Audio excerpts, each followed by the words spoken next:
Kali ini saya ingin menjelaskan tentang metodologi penelitian. Nah, kali ini ada hipotesis kausal, sebab dan akibat.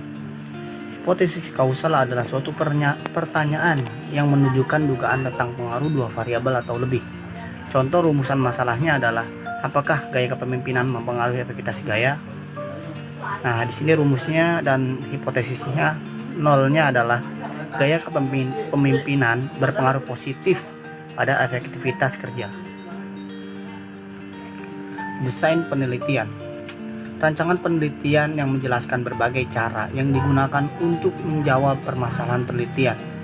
Populasi dan sampel. Kedua, jenis data. Ketiga, definisi operasional. Dan keempat, metode analisis data. Definisi operasional adalah cara mengukur variabel dengan menggunakan berbagai skala, macam-macam skala pengukuran. Ada skala pengukuran dan instrumen penelitian. Macam-macam skala pengukuran.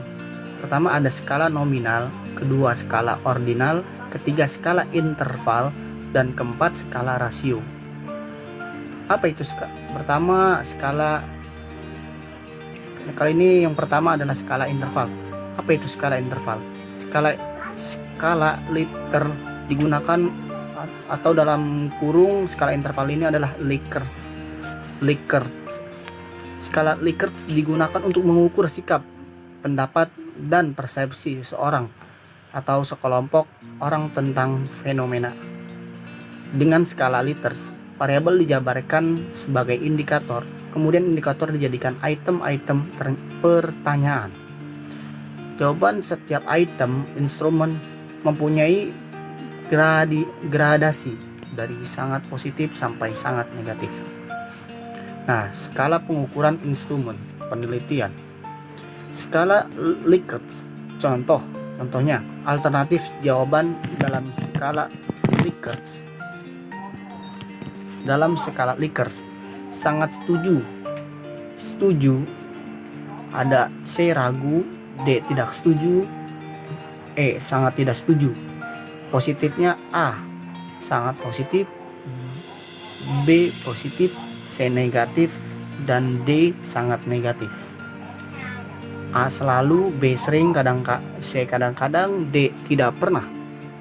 A sangat baik, B baik, C tidak baik, D sangat tidak baik. Nah, skala pengukuran dan instrumen penelitian. Skala Likert, sangat setuju, selalu sangat penting, setuju, sering, positif. Kalau sangat setuju itu diberi skor 5, kalau setuju di skor 4, diberi skor 4, kalau ragu-ragu diberi skor 3, kalau setuju itu diberi skor 2, sangat tidak setuju itu diberi skor 1. Skala Goodman, skala pengukuran dengan dua jawaban yang tegas. Data yang didapat skala Goodman dapat dibuat dalam bentuk pilihan ganda, juga dapat bentuk checklist. Jawaban dibuat skor tertinggi 1 dan rendah. Nah, kemudian ada skala pengukuran dan instrumen penelitian. 2, skala nominal. Skala pengukuran di mana angka tidak memiliki makna kecuali hanya sebagai pembeda. Sebagai contoh, hitam dan putih. KAP Big 4 dengan KAP non Big 4. Kemudian pria lawannya wanita. Kemudian dep akuntansi dengan dep pemasaran. Macam-macam skala pengukuran. Di skala pengukuran dan instrumen penelitian, macam-macam skala pengukuran. 4, skala ordinal. Skala ini memiliki makna ranting. Jawaban pertanyaan bertingkat.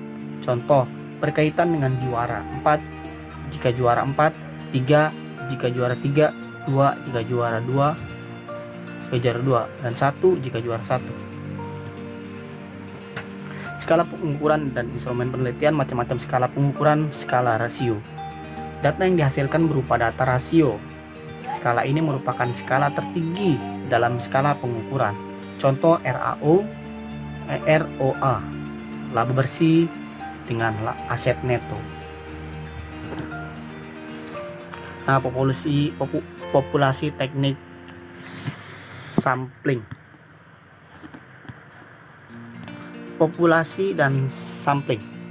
Populasi adalah wilayah generalisasi yang terdiri atas objek atau subjek yang mempunyai kuantitas atau karakteristik tertentu yang ditentukan oleh peneliti untuk dipelajari dan kemudian ditarik kesimpulannya. Sampel atau sampel. Sampel adalah sebagian dari jumlah dan karakteristik yang dimiliki oleh populasi. Kemudian ada teknik samplingnya seperti apa? Di sini ada teknik sampling adalah teknik pengambilan sampel secara skematis. Teknik sampling seperti gambar berikut. Nah, inilah polanya teknik sampling. Ada probability sampling dan ada non-probability sampling. Apa itu probability sampling? Di antaranya pertama, sampel random sampling. Random. Dua, proportionate stratified random sampling. Ketiga, disproportionate stratified random sampling. 4, area cluster sampling menurut daerah. Di sini ada non probability sampling. Pertama, sampling sistematis. Kedua, sampling kuota. Ketiga, sampling aksidental. Keempat, pure positif sampling. Kelima, sampling jenuh. Keenam, snowball sampling. Teknik sampling.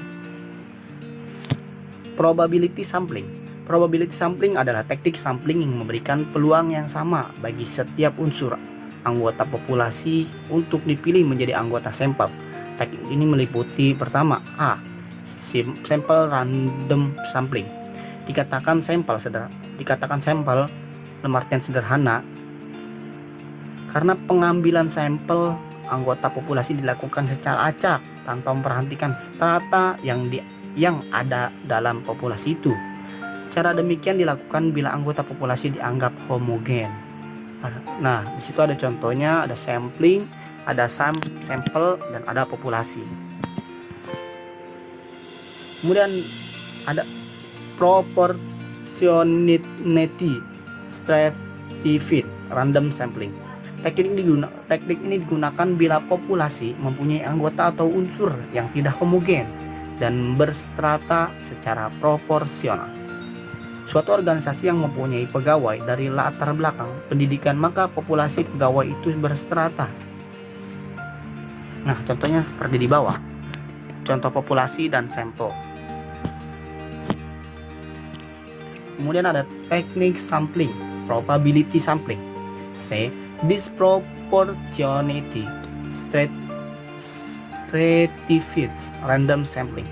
Teknik digunakan untuk menentukan jumlah sampel bila populasi strate tetapi kurang proporsional. Misalnya pegawai dari PT tertentu mempunyai lulusan S3, orang S2, 4 orang S1, 90 orang SMU, 800 orang. 7 SMP 700 orang. Maka 3 orang lulusan S3 dan 4 orang lulusan S2 itu diambil semuanya sebagai sampel karena dua kelompok terlalu kecil bila dibandingkan dengan kelompok S1, SMU, dan SMP. Cluster sampling, area sampling. Teknik sampling untuk menentukan sampel bila objek yang akan diteliti atau sumber data sangat luas. Misal, penduduk dari suatu negara, provinsi, atau kabupaten. Untuk menentukan penduduk mana yang akan dijadikan sumber data, pengambilan sampel berdasarkan daerah populasi yang ditetapkan. Kemudian ada teknik sampling non-probability sampling. 2. Non-probability sampling. Non-probability sampling adalah tekniknya tidak memberi peluang dan kesempatan sama bagi setiap unsur atau anggota populasi untuk dipilih menjadi sampel. Sampling sistematis. Sampling sistematis adalah teknik penentuan sampel berdasarkan urutan dari anggota populasi yang telah diberi nomor urut. Misalnya anggota populasi yang terdiri dari 100 anggota. Dari semua anggota itu diberi nomor urut, yaitu nomor 1 sampai dengan nomor 100. Pengambilan sampel dapat dilakukan dengan nomor ganjil saja, genap saja, atau kelipatan dari bilangan tertentu. Misalnya, kelipatan dari bilangan 5. Untuk ini maka yang diambil sebagai sampel adalah nomor 5, 10, 15, 20 dan seterusnya sampai 100. Kemudian teknik sampling non-probability sampling. B. Sampling kuota. Sampling kuota adalah teknik untuk menentukan sampel dari populasi yang memiliki ciri-ciri tertentu sampai jumlah kuota yang diinginkan. Sebagai contoh, akan melakukan penelitian terhadap pegawai golongan 11 dan penelitian dilakukan secara kelompok. Setelah jumlah sampel ditentukan 100 dan jumlah anggota peneliti berjumlah 5 orang, maka setiap anggota peneliti dapat memilih sampel secara bebas sesuai dengan karakteristik yang ditentukan. Anggota 11 sebanyak 20 orang. Sampling aksidental. Sampling aksidental adalah teknik penentuan sampel berdasarkan kebetulan, yaitu siapa saja yang secara kebetulan bertemu dengan peneliti dapat digunakan sebagai sampel bila dipandang orang yang kebetulan ditemui yaitu cocok sebagai sumber data.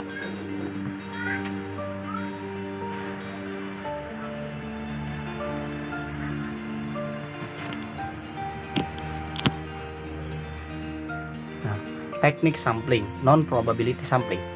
Sampling pure positive. Sampling pure positive adalah teknik penentuan sampel dengan pertimbangan tertentu. Misalnya akan melakukan penelitian tentang disiplin pegawai, maka sampel yang dipilih adalah orang yang ahli dalam bidang kepegawaian saya. Sampling jenuh. Sampling jenuh adalah teknik penentuan sampel bila semua anggota populasi digunakan sebagai sampel. Hal ini sering dilakukan bila jumlah populasi relatif kecil, kurang dari 30. Istilah lain sampel jenuh adalah sensus, di mana semua anggota populasi dijadikan sampel. Nah, teknik sampling non-probability. Sampling snowball sampling. Snowball sampling adalah teknik penentuan sampel yang mula-mula jumlahnya kecil. Kemudian sampel ini disuruh memilih teman-temannya untuk dijadikan sampel, begitu seterusnya sehingga jumlah sampel semakin banyak. Ibarat bola salju yang menggelinding, makin lama makin besar. Pada penelitian kuantitatif banyak menggunakan sampel pure positif dan snowball. Ini contohnya di bawah, snowball. Nah, sampel pertama pilih A, ada A, B, dan C. A-nya. Nah, itulah contohnya seperti yang di bawah barusan. Ya, mungkin cukup sekian dari saya. Kurang lebihnya mohon maaf. Wabillahi taufiq wal hidayah. Walillahu walinaya. Wassalamualaikum warahmatullahi wabarakatuh.